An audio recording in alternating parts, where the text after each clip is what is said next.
There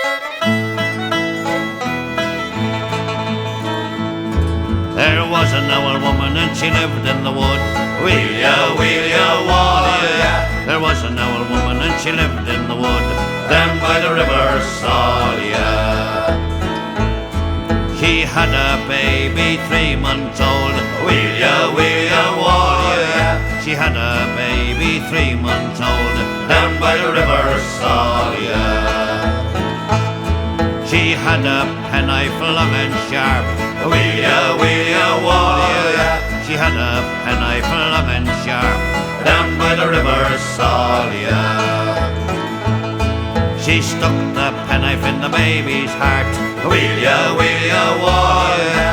Stuck the penknife in the baby's heart, down by the river Salya. There were 3 loud knocks coming knocking on the door. Wheel ya, water ya.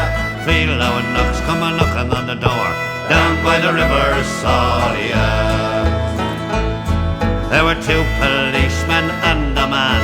Wheel ya, water ya. 2 policemen and a man, down by the river Salya.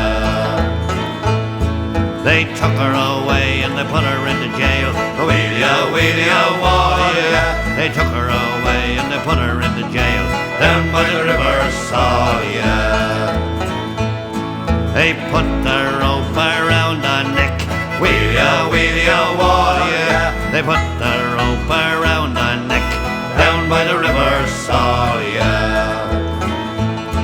They pulled the rope and she got hung. Wheel ya, water ya. Pulled the rope and she got hung, down by the river Salya. Well, that was the end of the woman in the wood. Wheel ya, water ya. And that was the end of the baby too, down by the